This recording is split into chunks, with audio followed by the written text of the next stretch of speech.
It's trash day, I'm putting you out, it's trash day. Putting you out, it's trash day. Putting you out of my mind. It's trash day, I'm putting you out, it's trash day. I'm putting you out, trash day. I'm putting you out of my mind. Now I'm gonna clean up, now I'm gonna clean up, now I'm gonna clean up the house. Taking all your garbage, taking all your garbage, taking all your garbage. And welcome back to another Can Crushers Wrestling Spotlight. I am your host, Mark the Mark Martinez, and we are going international. Yes, my voice is cracking. It's really early in the morning as I'm getting set to go to Australia. Not via plane, not via boat, just through the magic of Skype and all of that. Because I'm going to go see some kangaroos, koalas, and kookaburra. I don't know. I'll have to ask Niki Nitro, who is going to be my guest this week on Can Crusher Spotlight, to figure out what the hell a kookaburra is. And I know I could Google it, but nonetheless, if this goes by any way that we've been talking over the last couple of months, this is going to be either a train wreck or one hell of an interview. Literally, guys, it's 4:30 in the morning. Yeah, that's when I'm doing this, getting set up to have an interview across the other side of the world with Niki Nitro. So much I want to talk about with her wrestling in Australia. She's a model. She's an actress. And this mate has everything going on in the world. Really, she's a champion in Australia. So just sit back, enjoy what this interview is going to bring, because essentially it's being brought to you by Chad Miller of OVW. So, you know, when Chad says interview somebody, he's had his hand in the mix as well, that this is going to go awry. So nonetheless, I'm going to get her on the phone, but you have to hear about Collar and Elbow first. Hats, hoodies, tees, all that sweet stuff by Al Snow and his crew at collarandelbowwrestling.com. Use the promo code CANCRUSHERS. All one word, capital C in can, capital C in crushers. You'll save 10%, and you know how it works. Just put it in the promo code. All right, here comes Al. When we come back, I will have Niki Nitro on the phone, and be prepared, because I don't know where this is going. Wrestling. A love and a passion we all share. I've started a wrestling brand. The wrestling brand. A brand founded on the aspects of wrestling. Two entities working together to create a product that connect emotionally for people everywhere. Collar and Elbow is the brand. Passion and love for wrestling is the drive. I am Al Snow, and this is Collar and Elbow, the wrestling brand.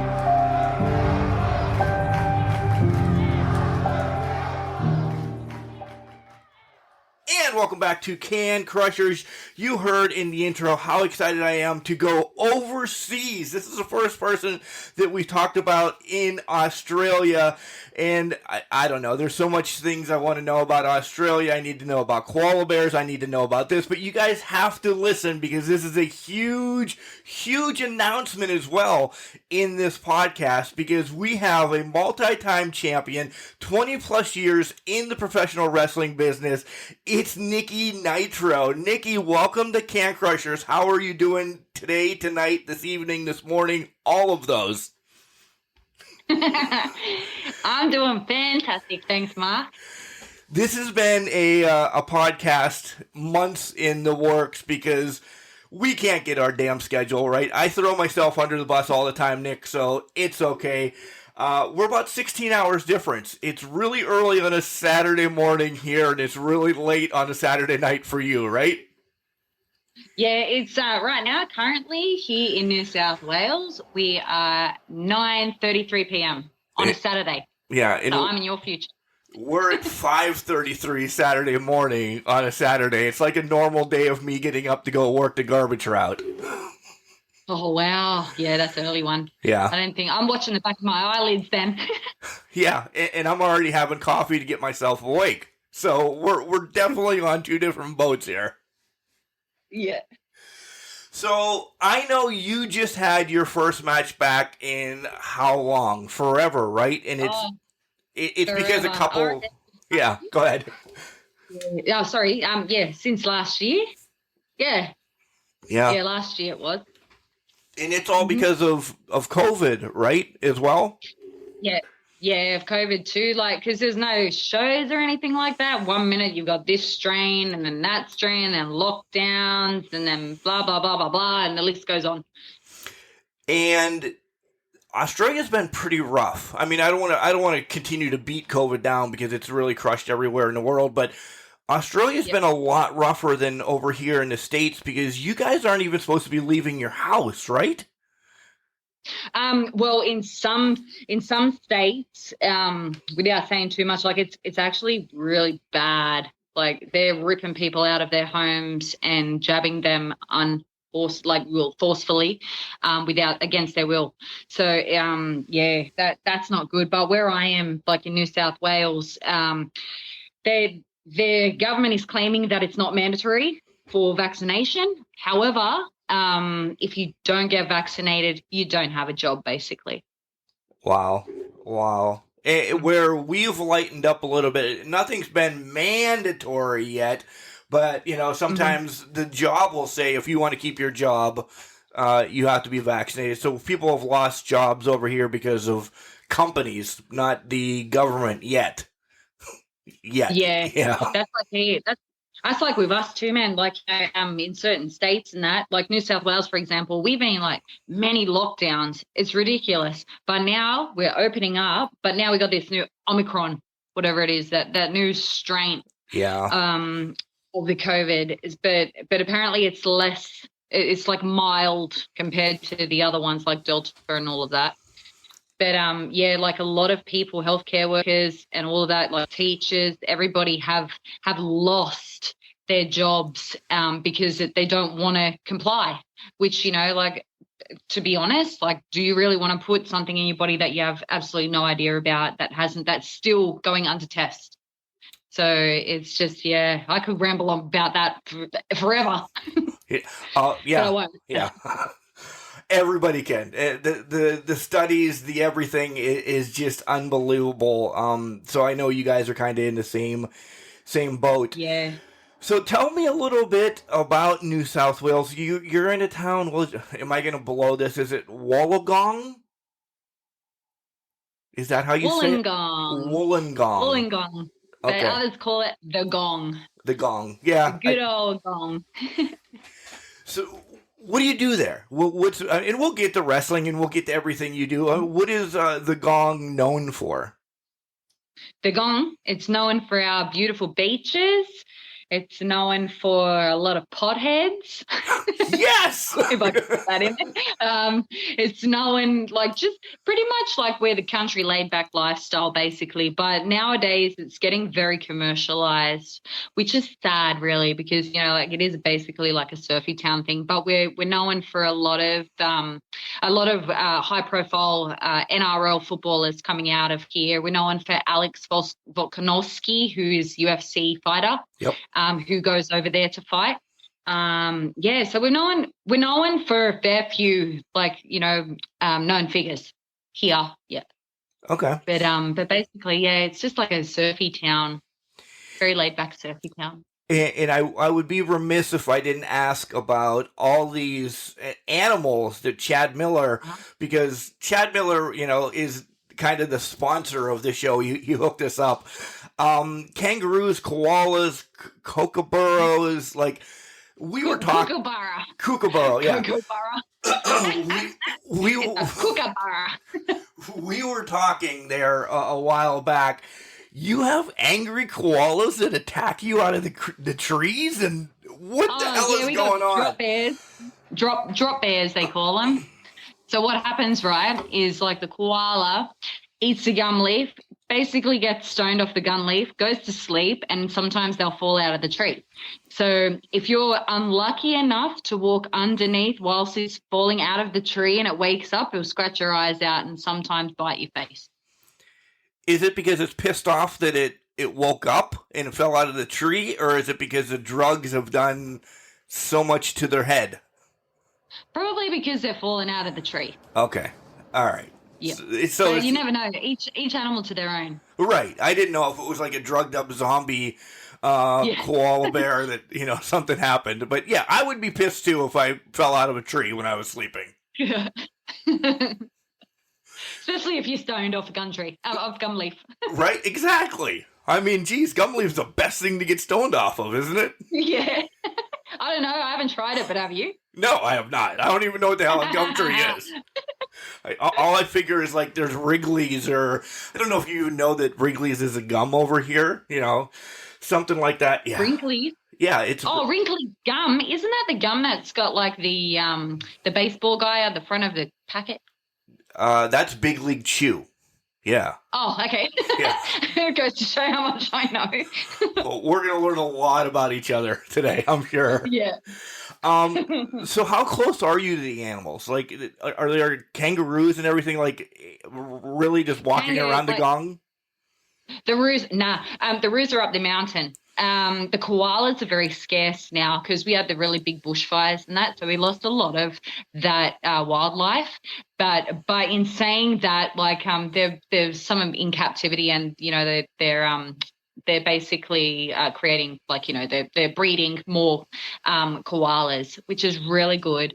But here in the Gong, we got a ton of different types of spiders, snakes, lots and lots of magpies, crows, which you guys call ravens. We got a shitload of sharks. Yeah. Yeah, dolphins and whales. So I see them right now because where I live, it's just the ocean in my backyard. So like I'm seeing those quite a lot lately. But yeah, no, we know it for everything. Every dangerous animal that you can think of, that's Australia. See, the sea life I wouldn't mind. That'd be cool. Mm-hmm. Sitting, like you said, you're looking out your backyard, watching those. Mm-hmm. What the snakes, Nick? The snakes is I'm out. I mean, I don't do snakes. I don't do gardener snakes, which are not poisonous or anything. I don't want any of that shit. How close do those come to your house? They're in my backyard. Oh. So on a really hot day, they're bake. So, because they're cold-blooded. So they'll bake on the rocks and stuff like that. We're known pretty much brown snakes out here and red-bellied black snakes. So those two, that's the last thing you really want to be around, because if they bite you, you're in trouble. Yeah. Do you have pets or anything that you have to worry about those? I own a turtle and some fish. Oh, so they are definitely not walking around your yard then. Nah, sometimes I take my turtle out the back, but I'm always watching around just in case. But with her, I've just got to watch for the birds. They would scoop the turtle up, right? Yeah. Yeah. All right. But not when I'm there. There's your history lesson about the gong, Chad. So shut up now. Now we can actually get into the real stuff. Chad. I think Chad would be too scared. I think he'd be too scared to come out here with a snake. He'd be like, ah! He would. Run away. I can't blame him. The snakes, yeah.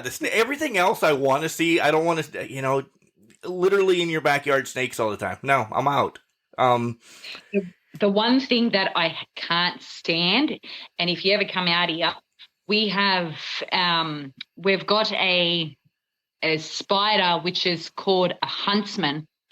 And a huntsman, oh man, they are the worst. They're like these big, hairy, kind of scary, freaky looking things. They kind of look like a tarantula, but these things don't have a web.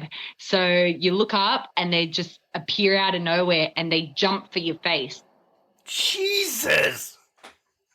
But Australia's amazing, right? They're real funny. Yeah, it's like, but the worst thing about it, right? So many people kill them. So what happens is, like, usually it's the mummy that gets killed, and then all the little babies, they'll try and find their mummy.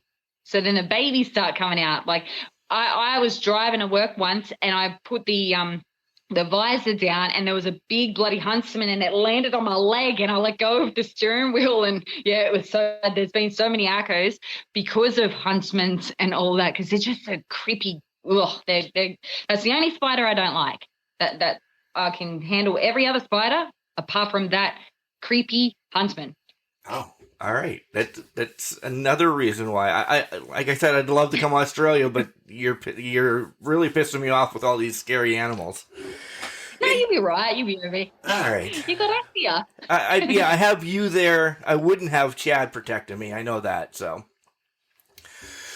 yeah, no, we're not. How did you meet? We'll give Chad his last accolade, I guess. How did you meet up with Chad, or was he just dealt to you, more or less? Chad actually contacted me through Facebook. So personally, I haven't met Chad in person yet, but basically I feel like I know him anyways, because he definitely has an Aussie sense of humor. He really does. He really does. Yeah, he really, really does. Yeah. He's the biggest shit stirrer, and he always sends me these funny clips. God, man, some of the stuff he sent me, I'm like, what the fuck, man? What is that? But it's so funny. Yeah, imagine that for like the last 5 years of just every day waking up to see shit. Because you're right, he's a shit stirrer. Yeah. He really is. That's the best way to put it. He really is the biggest shit stirrer, but it's funny. So we have plans of you coming to the United States in, I don't know, June-ish, right? Yeah. Uh-huh. Yep. To do a tour for OVW and around our neck of the woods here in Pennsylvania as well. Mm-hmm. So, do you start making plans now for that to get set up, or what's going on there? Because the world's still a clusterfuck, Nick. Yeah, exactly. Like the world's still all over the place. So basically, I am definitely coming over. It's been such a long time since I've been over there, and I think I'm due to come back. So, I'm definitely up for it. It's just with all of everything that's going on at the moment in this bloody stupid world. Oh, you gotta love it and you gotta hate it. Yeah, like as soon as those borders are open up, I'm coming over. Nice. So that's your exclusive here from Can Crushers. All right, let's get to wrestling though, because and then we'll bounce about your other stuff about being an actress, a model, a musician, and anything else that you are. Everything. You really are. We spoke a little bit before we came on the air, and I love what your mother told you. You're not a porn star. Yeah. Yes. Yeah. Yet. No, I'm not going to go that way. No. I won't go that way. Good. I'm too modest. You are too much. Oh, yeah, you're definitely too modest. With the conversation we had beforehand, you're definitely, no. How did you find wrestling as a youngster? Was it mom, dad? Who introduced you to it when you were young? My dad. Big fan? It was my dad. Yeah, because what happened was, like, when my dad was young, and my nan, she was obsessed with wrestling, and she used to take my dad to WCW, World Championship Wrestling shows here.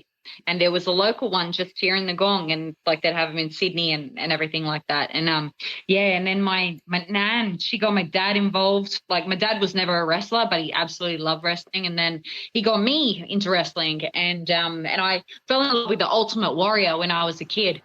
And he took me to my first ever indie show when I was 14 years old. And I was nearly 15, that's right, because of school holidays. And it wasn't the high fly stuff that got to me. This company was called ACW, Australian Championship Wrestling. And it was the main event, which was a coffin match. And it was Sweet. A fella... Yeah, it was, oh man, I tell you, like the coffin was on fire and everything, and it was just so fun, and it was like full, it just related so much to me. And I said to my dad, I can do all that. And he looks at me and he goes, prove it. And I go, all right, because I'm not one to back down. So on the Tuesday, I ended up going to the training, and I'm telling you, like, I took that first bump and it rattled me for a week, but I'm like, no, I'm not giving up. I got to do this. I have to do this. So yeah, cut long story short, here I am, like 22 years later. But when I first began wrestling, I was a babyface and my name was Wildfire. And I used to come out with this crimpy, wild brown hair and these furry things that I cut off a jacket. And yeah, I ended up having my debut match in front of 5,500 people. Holy shit. That's Yeah, unbelievable. I lost in my hometown, which sucked, but it was televised, so that was fun. But yeah, and then I was Wildfire for 2 years, and then I had a turn, and I ended up mixing in with a bunch called XDC, Extreme Damage Control. It was a faction within the ACW, and later on it turned to WXA, Wrestling Extreme Australia. And with the likes of, like, my mentor was Cobra Ty, and we would have matches against my trainer, Andy Harpus, who was also formerly known as Animal Harpus, and Daddy Cool. And then that's when Niki Nitro was born, and I absolutely hated the name to begin with. And I said to my Mum, I've got this name, Niki Nitro, but I don't know if I like it. She's like, Nick, listen to me, Niki Nitro. And I go, it's shit. And she goes, no. She goes, this name in years to come will be catchy, NN. And then, yeah, so I stuck with that, and she was so right. But yeah, like, now I've been a heel for so long until the weekend where I went tweener, which was interesting, fun, but interesting. But yeah, it's so. Pardon? Being a heel is so much fun, though, right? Come on. I know, right? I know. When I did a tour over Canada, with Newfoundland, in Newfoundland, sorry. I did the tour with Rowdy Roddy Piper, Scott Steiner, and Rhino. Oh my and Cole God. Cabana. He was on that.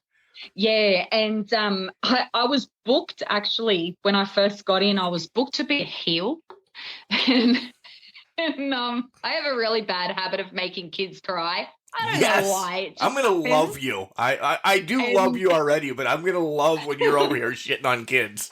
It's just like, I don't know why. I have no idea why, but I really make kids cry. Although I have that many kids that are fearful of me, and their parents love it because they just got to say, I'm going to call Niki Nitro, and then the kids do whatever the parents say. But I ended up having to go face because I made 4 kids cry in the audience when I came in, and I was told that I wasn't allowed to do that because I could possibly get shot. So I was like, oh, okay then. So I ended up being a face for the rest of the tour. It was great, though. It was fun. Yeah, that would probably be the number one reason why to change face, so you don't get shot. Yeah. It was interesting. I was like, what? No. But yeah, over there, because, you know, like, it's all crazy over where you guys are in Canada and America. Yeah, we're slightly over the edge with wrestling. Yeah. A couple things to unpack from that. When you were Wildfire, was that built off of like an 80s thing? Because I could see you with like teased hair and like all craziness. Because you're an 80s child, essentially. You're a couple years younger than I am, so you've lived it. I'm an 81 baby. Yeah. Yeah. So basically, like, well, originally I wanted to be the female version of Ultimate Warrior. Okay. That was my ultimate goal, to be a warrior child. So I used to come out with like a red get up, and it had flames all over it, and then I had like my fluffy elbow pads and fluffy knee pads and wild hair, and yeah. So I was basically rocking like that 80s glam. Yeah. You were. Do you remember the wrestling show called Glow? Yep. Yeah. Yep. You were like from there. Well, I loved Lenlani Kai and Judy Martin. Yes. The Glamour Girls. Yes. Like, the Glamour Girls. I just met them a couple weeks ago. Yeah, how nice is Lenlani Kai Kai? Unbelievable. She was like my aunt, sit down, talk. I mean, she had a line, literally like hundreds of people in her line. Mm-hmm. She spent 10 to 15 minutes with everybody. You walk up and she's like, how are you? How's your family? Because I have my wedding ring on. She doesn't know me from the next person, and she makes sure she takes time, and that's amazing. Yeah. And that's what, like I never met Leilani in person, but I actually contacted her through Facebook many, many moons ago, and I told her, like, because she was, like a big inspiration to me, like the Glamour Girls and her and Judy Martin, and we just formed a friendship, and like she is the most loveliest person. Like a lot of them are, like a lot of the veterans. Yeah. Because it's all about respect. And that's one thing that I love about the business, like the old school business, is everything is respect. Yeah, it really is. That's how I was brought up into this business. It's sad nowadays because the respect has been thrown out of the door and used loosely. But me, like I'm all about respect. And I think, like if more people took on that, like that side of the business, like the respectful part of it, then they'd see things so much different. But that's what I think anyways. Why do you think the respect has been lost? And I've heard a couple different things, but why do you think it's been kind of thrown out the window? Personally, for me, I think respect for veterans has been thrown out of the window because of a new generation of wrestling. There's so many different indie companies popping up here, there, and everywhere, and they're basically they didn't come in at a hard time where you have to earn a spot on a card, like you had to earn that booking. Yep. They can just walk into a locker room and basically go, okay, well, I'm going to dictate this whole match to you, even though you've been in this business for blah, blah, like 10 plus, 20 plus years. And that's how it's going to go. And like, I just find that really disrespectful because it's like, well, hang on, mate. I've led the path for you. Those before me have led the path for me. And et cetera, et cetera. Like you should be adapting this attitude, what we have, because you're going to lead the next generation of wrestlers. So do you want to lead the next generation of wrestlers, like with disrespect, or do you want to have that respect for not just the locker room, but the business as a whole, and the respect for wrestling as per se? Because at the end of the day, we're all here to do one thing, and that's wrestle, like entertainment wrestle, because we love to entertain. And I think that's one thing that people just of now generation, I'm not saying everybody is like that, but a lot of people that I've come across over the years have not got any idea about respect, and it's really sad. Yeah, you can see that. You can, even at some meet and greets and everything you go to, you can see that they rub not only the fans the wrong way, but other talent that's sitting right next to them, that they're not bonding with each other. No. And it's really sad. Like, I'm the kind of person, like, I go and shake people's hand, but I also hug people because that's how I was brought up. So it's like, I go into a locker room with someone, I don't know the person, but I go, hey, I'm Niki, and I'll give them a hug. Yep. Because I just feel like it. Like if you hug somebody, like that's a close welcome in, like I welcome you into my area, like my bubble. Yeah. So like those that stand back and don't really understand, like, you should shake somebody's hand, you should hug somebody, because you're all sharing the locker room and it should be like a family. There's nothing worse than going to a locker room and there's little cliques. I can't stand that. I just think it's so disrespectful. I am a hugger as well, Niki. So June we will be embracing each other. That sounds creepy right now. But we'll do like the slow run, right? Baywatch run. Run to each other, and then and then Chad will get in the middle of us, and we'll have a group hug. No, Chad will be like this. Nope. Full palm. Get away from holding a plate of food or something, right? So you went on a tour and you brought up some legendary names, Piper, Rhino. How amazing was that? Because another quick story, I met Roddy Piper 2 weeks before he passed away. And he was another one that 100 people in line, and he was giving everybody half an hour because he wants to make sure the business is right. Well, I learned so much from Roddy. Like, he was on our tour. He wasn't on there the whole time, but I learned, like, just sitting down when we had like after shows and stuff like that, we go and have something to eat and that.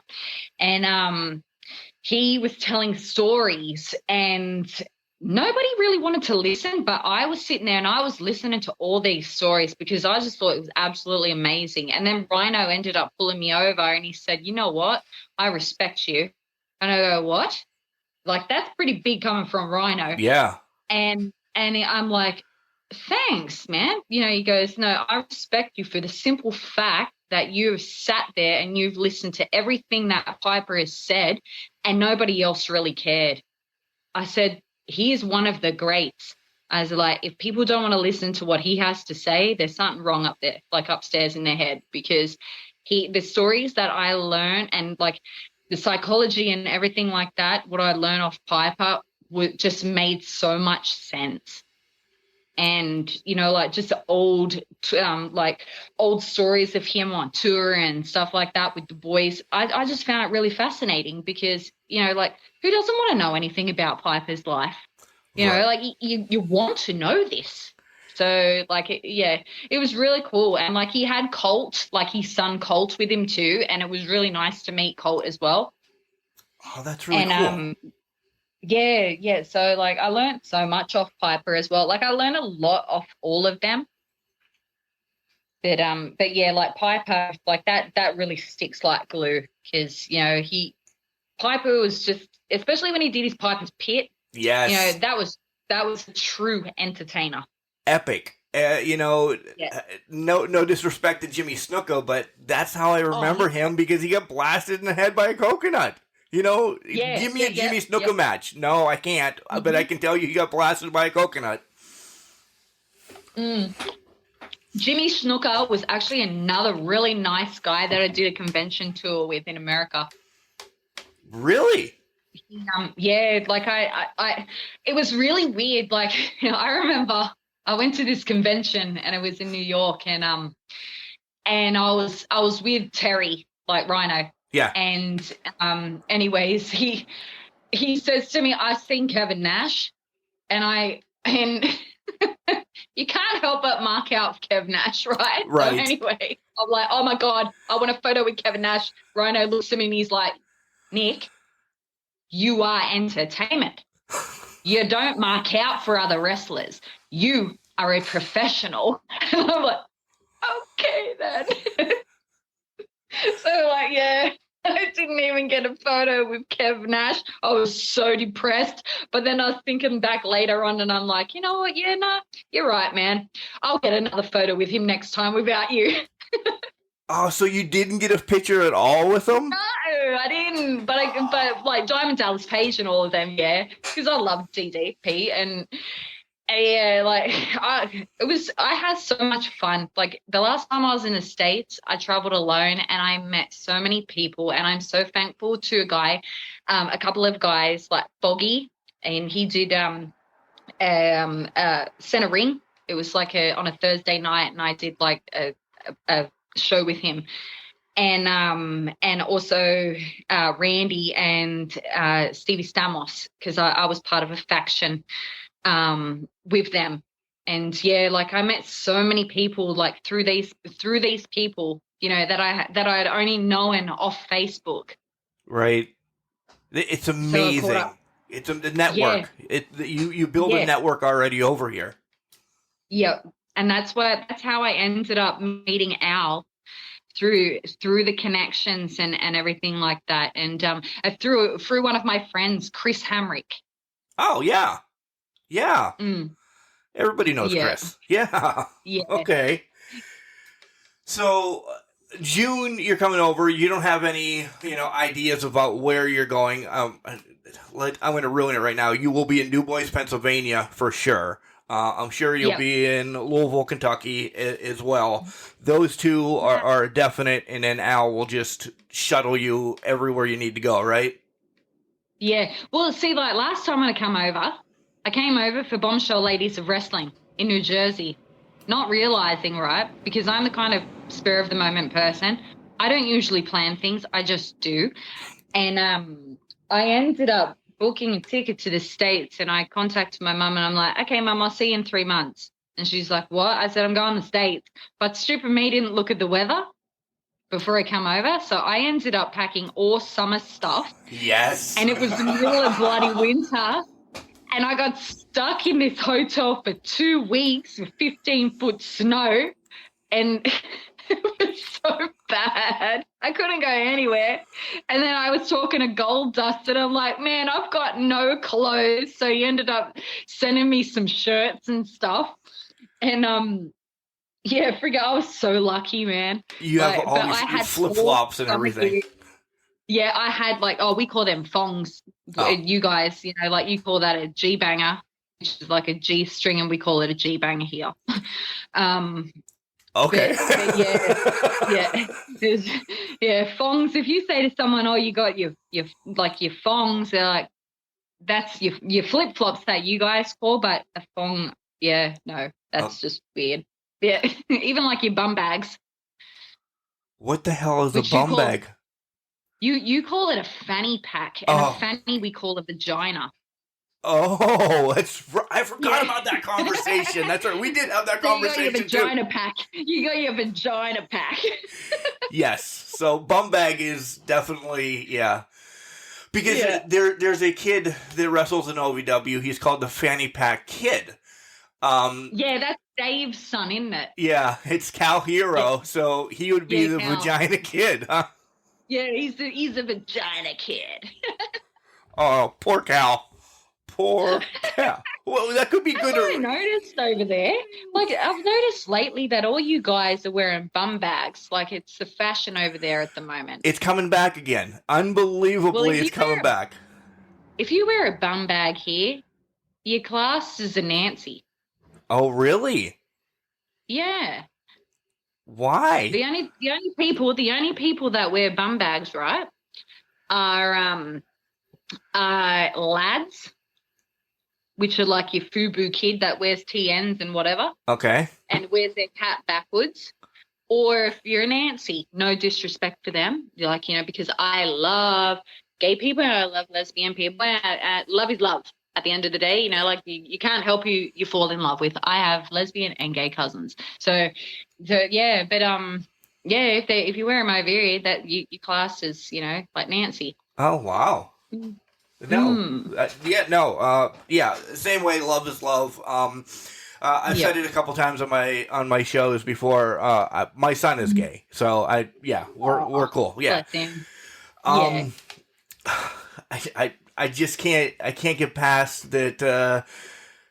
It means vagina. That's all. That's stuck in my head. Or we call it a punani. Oh, I have heard that. All right, I have heard that. Yeah. Yeah. All right. Gosh, I got many names for it, but I'm not going to say it on air. Oh, it's all right. We're definitely explicit. I mean, we've said vagina 3 or 4 times, loud and proud. So yeah. You trickled to the Ultimate Warrior when you were a child, but who else did you like? Because you said you were very WCW oriented, though, right? Yeah. Yep. I loved Ultimate Warrior. I love Hulk Hogan. Right. I'd have to say those two really stood out to me because they're larger than life personality, and because I was such a shy kid, those personalities I really related to because I felt like it was my inner ego, like that wanted to be larger than life. But me as a person, as a young kid, I couldn't express that. Only when I did drama, and that's when like that personality could come out and could shine.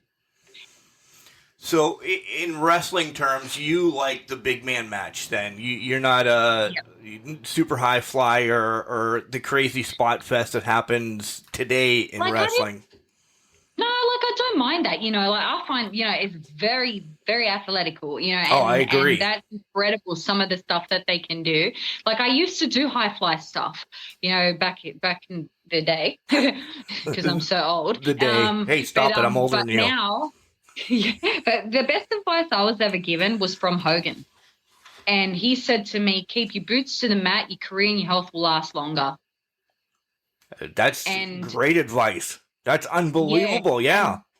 And that stuck with me for years. And it's so true. Like, don't get me wrong, I can still get up on those ropes and I can still do some stuff. But I feel that, like my character, like Niki Nitro, I feel that she doesn't really need to go larger than life that way.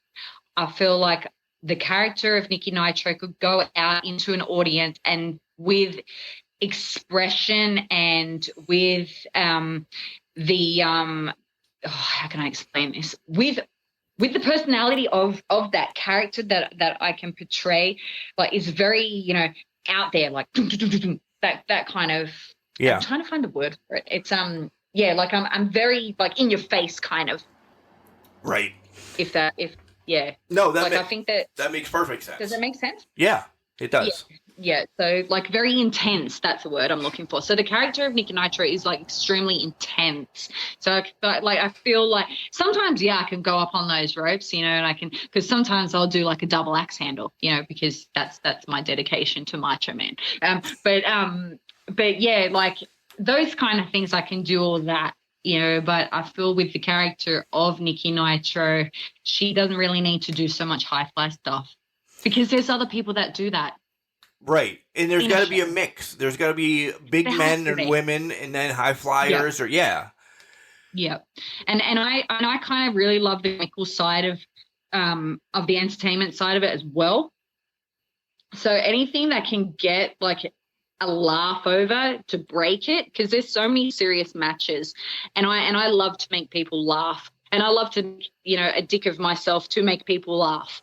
So that like the character, she's very unpredictable, but it seems to work for the character of Niki Nitro.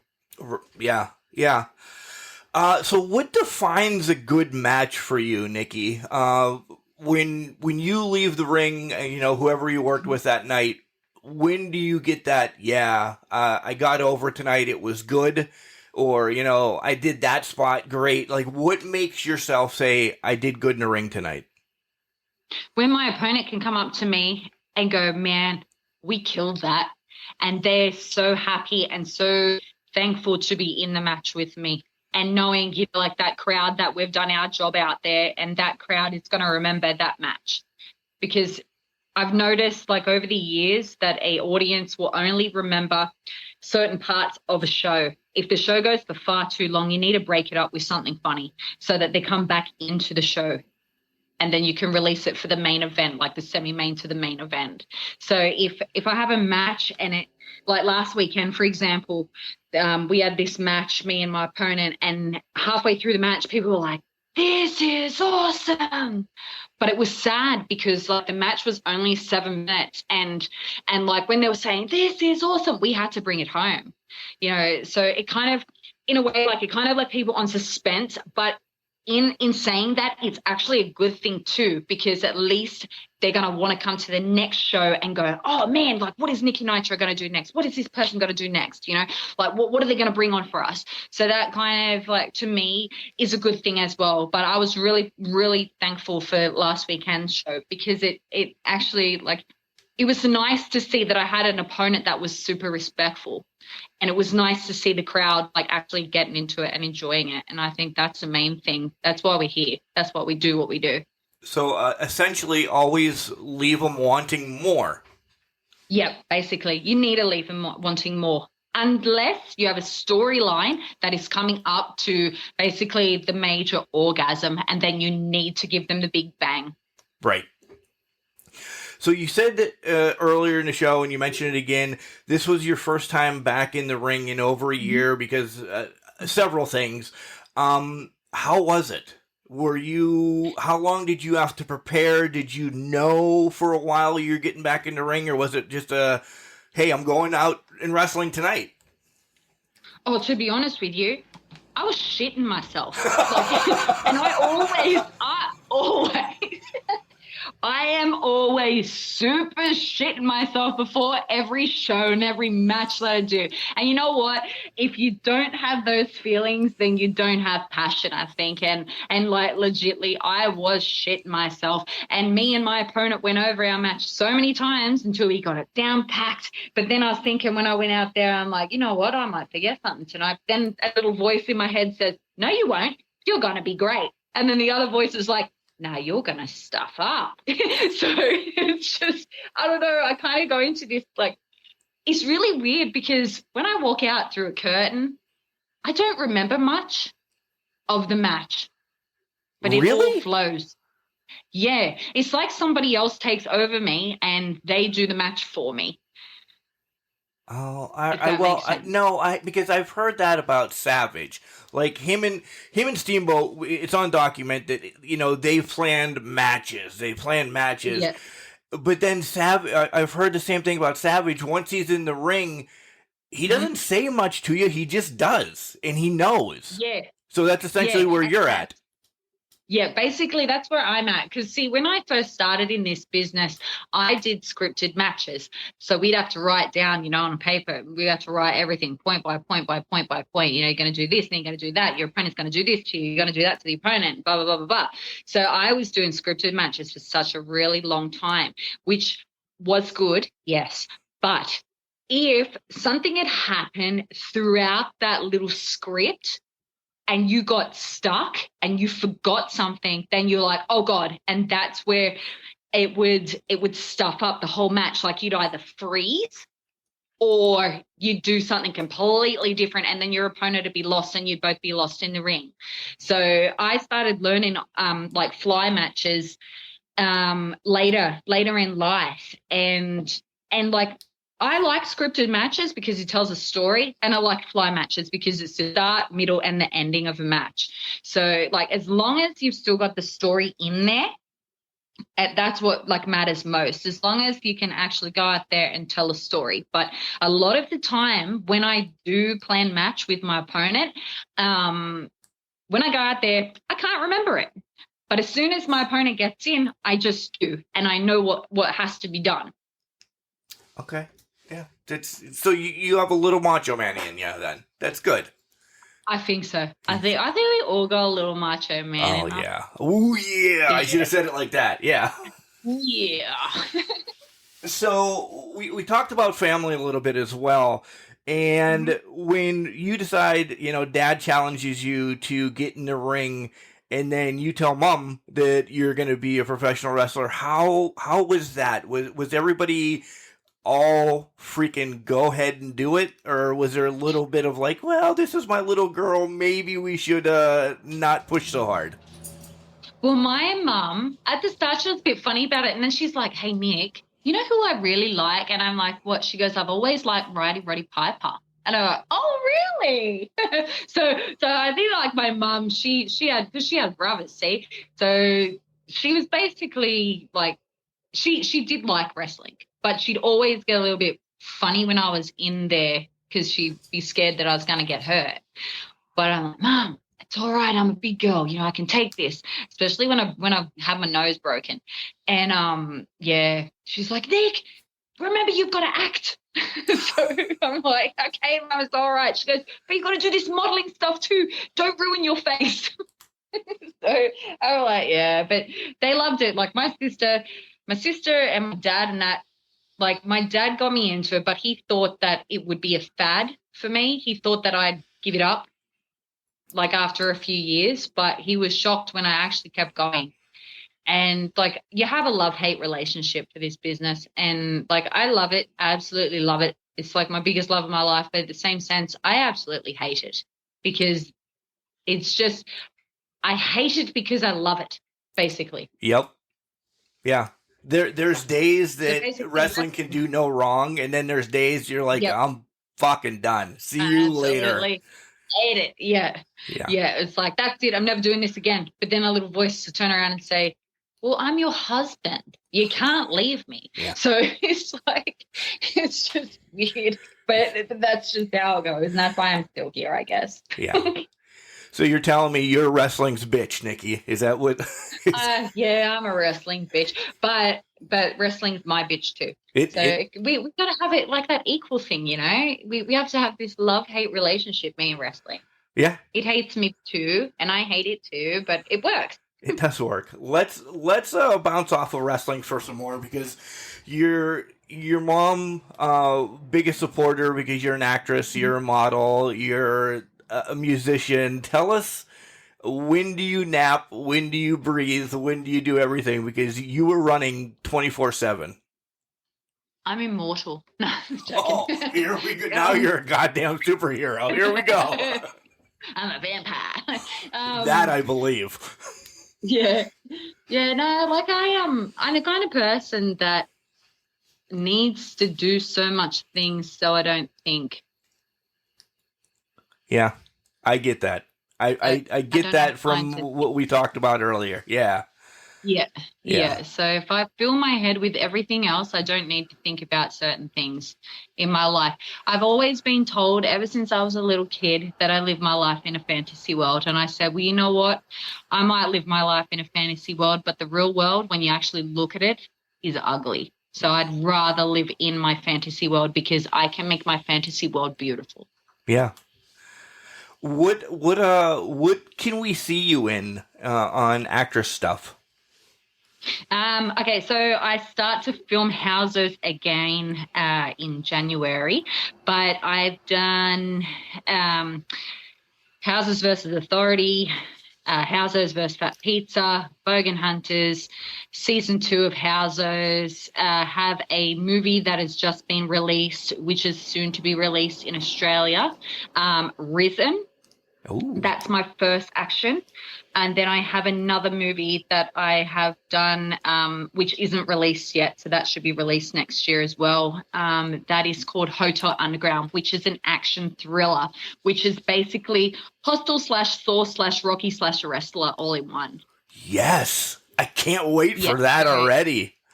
I can't wait till it's released. So I've got a lead role in that, which I play a character called Debbie Kai, and the director of that, his name is Steve Ravitch. He's actually a really good director. And Risen, the other one, I play a Marine soldier, so I play an American soldier. Oh, so you're like the Miz. Yeah, pretty much. And the director for that, his name is Eddie Araya, and he's done a lot of other movies as well. So he's a pretty well-known director as well. But, so I've got those. I've got some other projects in the works as well. And I've just recently joined with a band, a rock band. So they're called Vicious Circle. So they play anything from 80s to 90s rock. We do covers, but we're going to have a couple of originals eventually.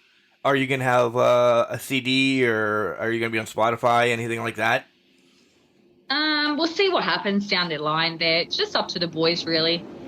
So, like, my first gig with those guys, because I've only just joined with this band, so my first gig will probably be early January, I'd say, at this stage. But yeah, like I might pitch it to the boys, you know, like we can just go in the studio and jam out some stuff, because I'm a lead singer. So, but I do have drum background. So I played drums for 6 years, but now I'm just more focused like on the vocal side of things. So, I can't wait. It's going to be good. And then, I had I used to be a magician's assistant. So I was an illusionist. And my magician actually hit me up to do some work with him. So I'm just waiting to see, you know, go back into magic and that too. And yeah. You have it all. Like I knew the magician's assistant thing as well, and I didn't know if you were still doing it, so I wasn't going to bring it up. And how did you get into that? Because I always want to know how you do the tricks, and I know that, you know, you can find all this stuff on YouTube and everything. But I don't want to watch that because I love my mind being blown. I don't want to know, but I want to know. How'd you get into that? It is the beauty of magic. I agree. when I was a little kid, my mum, she bought me a magic book. And I was 6 years old when she bought me this magic book. And I learned every single trick in that book from front to back. And I always loved magic. And it was really funny how I got the gig of the illusionist, because I saw it on an app, like it's called Now. And I was like, you know what? I'm probably not going to get this gig, but I'm going to go for it anyways. So I drove to Sydney, and the magician, he's a comedian, illusionist, and magician. His name is Adam Dean. I met him at a restaurant, and this chick walks out before me, and she's all glammed up, like beautiful, glamorous looking thing, model material, 6 foot something, blah, blah. And I was like, I'm not going to get this gig. So I ended up wearing a pair of ripped jeans, pair of boots, and a black singlet. And I looked like a full-on yobbo, which is a bogan. Okay. And I walked in there, and I'm like, how's it going? And he took one look at me, and he goes, you're hired. And I go, what the? And he goes, you know why you're hired? And I go, nope. He goes, because you made absolutely no effort to this interview, and I know that I could dress you up in a frock. And I'm like, oh my God. So yeah, he goes, you look nice in a dress. So that's how I got the gig. Just from being an ass, essentially. Just for dressing like a bogan, and just having I'm not going to get this interview, and I'm not going to get this job attitude. So you know how they say you got to dress to impress for an interview? That's bloody bullshit, because I didn't. And I still got it. So, yeah, I worked with Adam for many, many years. That's unbelievable. Doing all the illusions and stuff. But we have this illusion, him and I, and it's called a spiker illusion. So I work with fire, and it's awesome. I love this illusion. It's so out there, and like our repertoire, like our song that we do it to is Firestarter from the Prodigy, which is nice. so random, because when I first started wrestling as Wildfire, I used that music for my entrance music. Oh, look at that, all wrapping right back around. Yeah, so everything has linked in my life, which is crazy odd, but I believe things happen for reasons. And yeah, but yeah, so Adam, he hit me up to do some more work with him. So I'm just waiting to see, because he does like corporate events as well. So if they want illusionists, then yeah, I'll probably go back and work with him doing some like spots and stuff, like some illusion shows. But yeah, can't wait. It's come good. What is your go-to song to sing? By the way, too. My go-to song? Yeah. Yeah, you know I'm setting you up for one thing. You have to sing. Oh, okay. Well, before my mum died, because my mum had throat cancer, my mum was a really, really good singer, and she'd always say to me, Nick, can you sing? Because she loved Fleetwood Mac, and she'd say, Nick, can you sing Landslide? That was our song. So I think like that song is very dear to my heart. So that will probably have to be like my go-to song, like in my own time when I'm having a down day, like I sing that song because I feel like it brings me closer to my mom. Yep. No, I understand. Yeah, I understand. Yeah. Mine, because again, we had the conversation, mine is Stand By Me. When I'm having a down day, because mom was always there. She always stood beside me when I was doing anything stupid, and mom was there helping me up. Yeah. So, yeah. Yep. That's what mamas do. Even though they're over there with the big man, they still do that. 100%. But what's your rock song? Like, you want to rock out? Because I don't want to put you... Yeah, like... That's all right. I don't mind. I can sing whatever. My rock song, let me think. I got plenty of them. I have so many of them. All right, let's do some Bon Jovi then. Some Bon Jovi? Yeah. Really? You want to do Bon Jovi? I love Bon Jovi? Yeah. Nickelback? Okay. Do you like Nickelback? Oh, Nickelback. Good old Nickelback. You know how many people hate Nickelback? People despise me too, Nick. So, yeah, me and Nickelback are in the same bus. Me too. Some people don't like me at all either. We've just got those faces that you would love to punch, but really you can't because you just look like a dick. Exactly. You would look like Chad Miller. No. Yeah, you'd look like Chad. No, but he wouldn't do that. He like, even though he is a shit stirrer, he's got a nice heart. Okay, you definitely don't know him enough. But you Yeah. will in June. Yeah.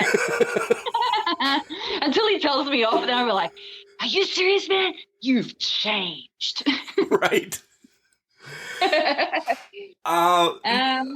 No, you don't have to sing this time because we're gonna have you back on. Don't worry. That's the tease for next time. You don't have to sing this time. Yeah, because you have to come back on before June when you get over here and everything. So you think of a great song that you want to sing. I won't. Your cockles might not be ready tonight. At the moment, I'm singing "Hit Me with Your Best Shot." Oh, all right. Yeah, like that's one of my songs in the band that's like one of the pretty big ones. I like that song. Oh, you do? Yeah. Pat Benatar? I love Pat Benatar. Yeah. I can sing a little bit of that. Go ahead. You want to now. Oh God. Okay, hang on. Oh man. But with no music? I don't have any music right now. I'm on my phone recording because you can't figure out how to work Skype. Okay. I'll sing with no music. All right. I'm not going to sing it all though, yeah? No, just like 15 seconds. Okay. We are a real tough cookie with a long history of breaking little hearts like the one in me. That's okay, let's see how you do it. Put up your dues, let's get down, do it. Hit me with your best shot. Why don't you hit me with your best shot? Hit me with your best shot. Fire away. Here you go. That was perfect. Yeah. You had me jamming out, even with no music over here. It's so weird without music. Right? Well, maybe I can dub some in. With band, huh? Maybe I can dub some in when I release this. Maybe. Oh, no.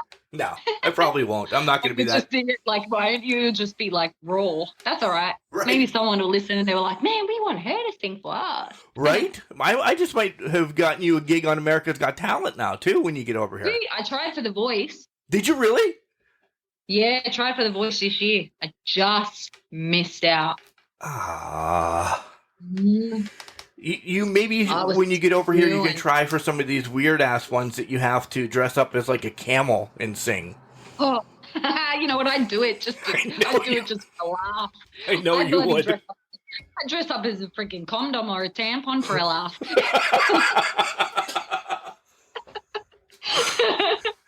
I know you would. I really understand you all of a sudden now. Oh.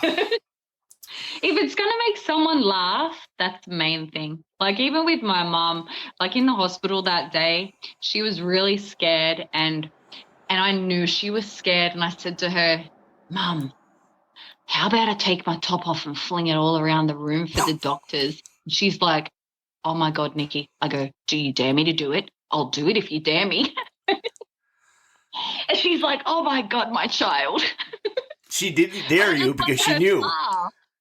Yeah, she knew I would do it because it would make her laugh. She had a bit of a giggle, and that was the main thing. Like that's what I was about with my mum. I always wanted to take her mind off things because it was just so important for her to be happy, you know, like because she was going through so much. Like, even though she was always a positive person, there'd get times there where I knew, okay, yep, she's thinking.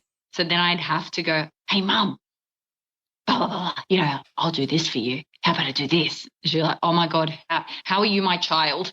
She'd say that all the time. How are you my child, Niki? Right. So you're a shit stirrer, too. Yeah, pretty much. Yeah, good. That She'd always say to me, you're witty. You're so witty. Which I love your whole aura, your whole persona, your life, because you understand that laughter really is the best part of life, the best medicine, and it keeps the day continuing to roll. And no matter what happens, if you can't laugh at yourself, then you're not living life. That's it. And like, I'm not happy every day, you know, like I admit, like since my mother's passing, I have my moments where I am super, super down in the dumps. And then it's really weird because like a memory of my mum will come in my head, and it was when I was a kid, and it would just make me happy.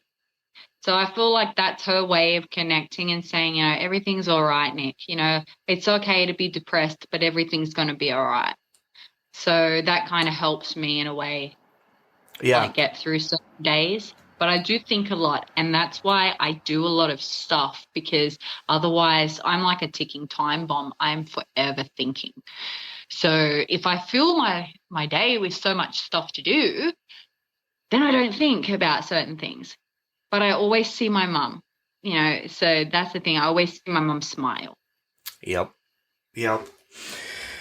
All right, Nick. I will let you go this time, but I want you to give everybody your social media so they can follow your train wreck of life and see everything that's going on with you, to get acclimated with you before you get back over to the States. Because when I have you come back on, we're going to talk about some of the stuff that you did in the States. You know, we've teased some of the matches and everything, but we'll talk about some matches when you come back over. Talk more about Mr. Al Snow, the freaking mega genius that he is, right?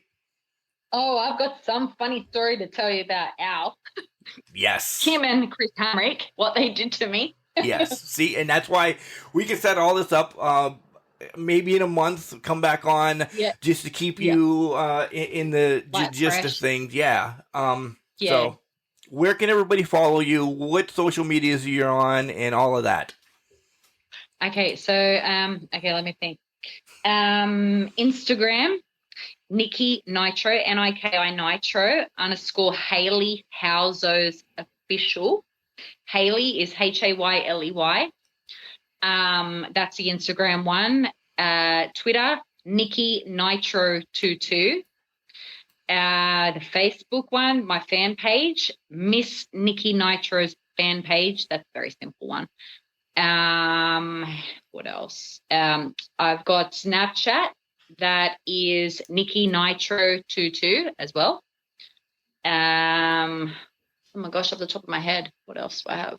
You know, basically it at the moment. Yeah, or my IMDb profile, which is Nicole, Nicole Sharrock, SHARROCK.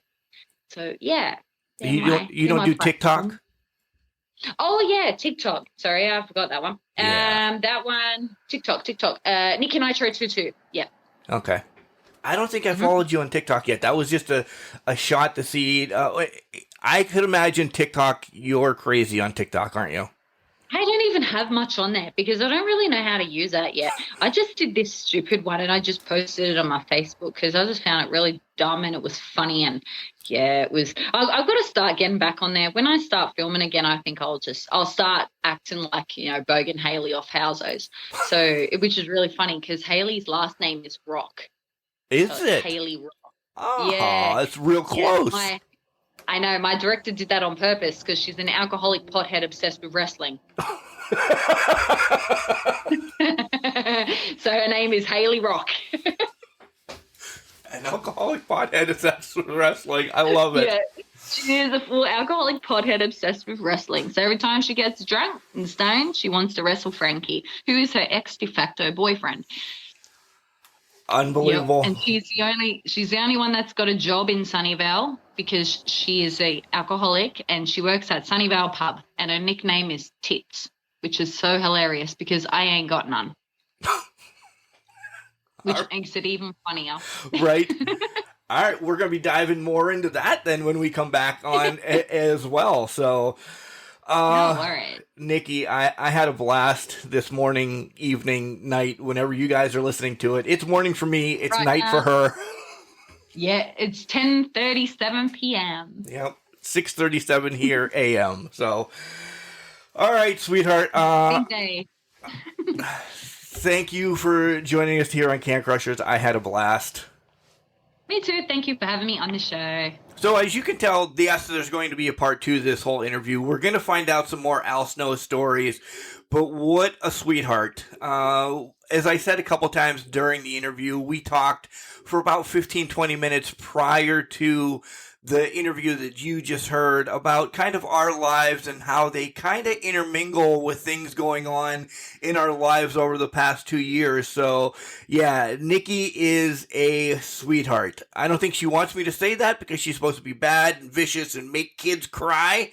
Man, I can't wait to meet her here in June when she's up around our neck of the woods and Louisville and all of that OVW will have her on. So, first and foremost, I want to thank Chad Miller for making this connection that we got to chat.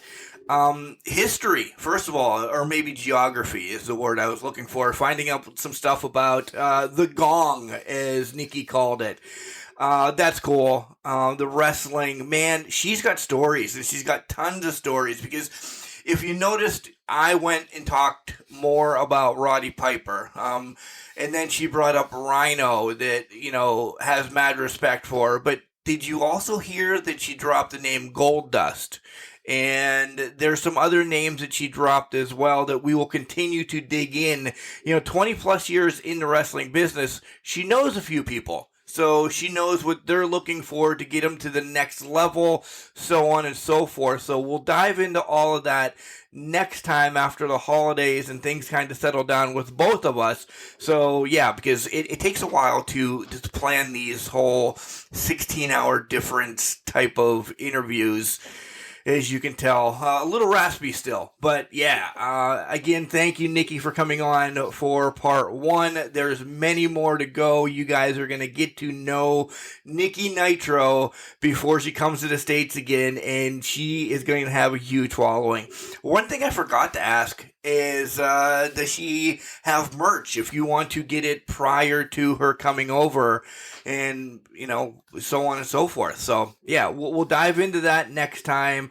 We'll dive in and definitely get an Al Snow story, but I want to know more about Goldust. I really do. Guys, where we are on social media, Facebook, Instagram, Twitter. Send us an email at cancrusher69@gmail.com. We'll answer questions that way. You can phone call us at 814-299-6687. Leave your voicemail. We'll answer your question on air after we play your voicemail as well.